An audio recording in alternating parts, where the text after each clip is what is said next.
Assalamualaikum warahmatullahi wabarakatuh. Perkenalkan, saya Yasmin Atsara Wumaisa, mahasiswa program studi pendidikan guru sekolah dasar dengan NIM 140142249. Saat ini kita berada di persimpangan jalan menuju era penting, yaitu Indonesia Emas 2045. Era di mana kita berharap bahwa Indonesia menjadi negara yang adil, maju, dan sejahtera. Namun, untuk mencapai itu, ada satu profesi yang memegang peran krusial, yaitu guru sekolah dasar. Sebagai calon guru, saya percaya bahwa di pundak kita lah masa depan bangsa ini dibentuk. Melalui video ini, saya ingin membagikan visi, misi, tantangan, dan hambatan yang mungkin akan kita hadapi dalam perjalanan menjadi guru sekolah dasar yang berkontribusi penuh menuju Indonesia Emas 2045. Sebagian orang mungkin berpikir bahwa menjadi guru sekolah dasar itu hanya mengajarkan membaca, menulis, dan menghitung.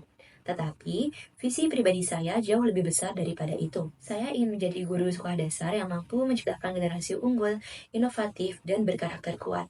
Generasi unggul berarti mereka tidak hanya cerdas secara akademik saja, tetapi juga mempunyai kemampuan abad 21, seperti berpikir kritis, kreatif, dan mampu memecahkan masalah. Inovatif artinya mereka berani mencoba hal baru, tidak takut gagal, dan selalu mencari cara untuk menjadi lebih baik.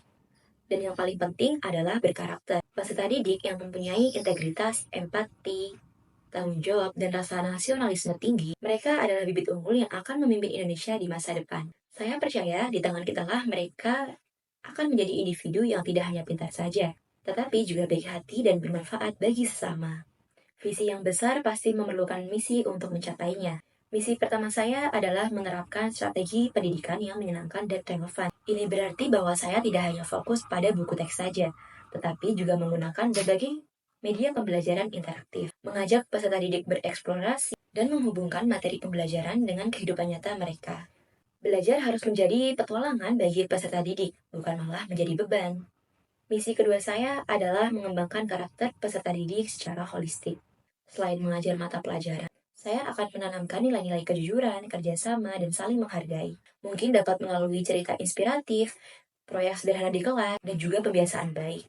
Saya ingin mereka tidak hanya pintar saja, tetapi juga mempunyai hati nurani dan rasa tanggung jawab yang tinggi terhadap lingkungan dan masyarakat. Tentu saja perjalanan menuju Indonesia Emas tidak lepas dari berbagai tantangan. Dunia terus berubah cepat. Kita harus dapat beradaptasi dengan perkembangan teknologi dan memastikan bahwa peserta didik memiliki literasi digital yang baik. Tidak hanya sebagai pengguna saja, tetapi juga sebagai pencipta. Selain itu, masih terdapat kesenjangan yang signifikan antara sekolah di perkotaan dan pedesaan, baik dari segi fasilitas ataupun kualitas pengajarnya.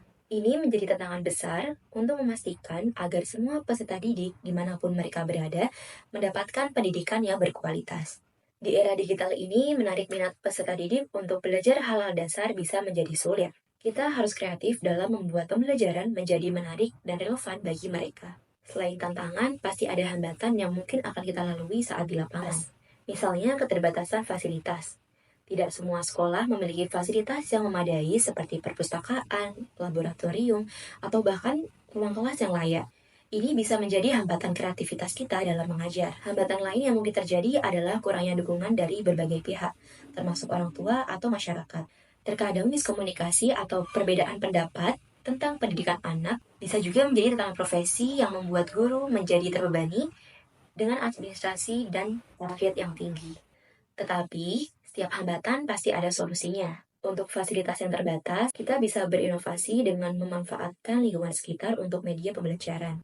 Sedangkan untuk dukungan masyarakat, kita perlu membangun komunikasi yang baik dan kolaborasi dengan orang tua dan juga komite sekolah. Kemudian, untuk tekanan profesi, maka penting bagi kita untuk mengelola stres dengan baik, mencari dukungan dari sesama guru, dan yang paling penting adalah ingat selalu tujuan mulia kita. Menjadi guru sekolah dasar menuju Indonesia Emas adalah panggilan mulia. Peran kita sebagai guru sekolah dasar sangat krusial. Kita adalah arsitek masa depan, pembentuk fondasi Indonesia Emas 2045. Mungkin perjalanan ini tidak akan mudah, akan terdapat banyak rintangan. Tapi saya yakin dengan semangat, dedikasi, dan inovasi, kita bisa menjadi guru-guru hebat yang melahirkan generasi emas kebanggaan bangsa. Kita harus ingat setiap anak adalah berlian yang siap diasah, dan kita adalah pengrajinnya. Mari kita bersama-sama wujudkan mimpi Indonesia yang lebih cerah, yang dimulai dari ruang-ruang kelas kita. Cukup sekian yang dapat saya sampaikan. Terima kasih telah menonton. Wassalamualaikum warahmatullahi wabarakatuh.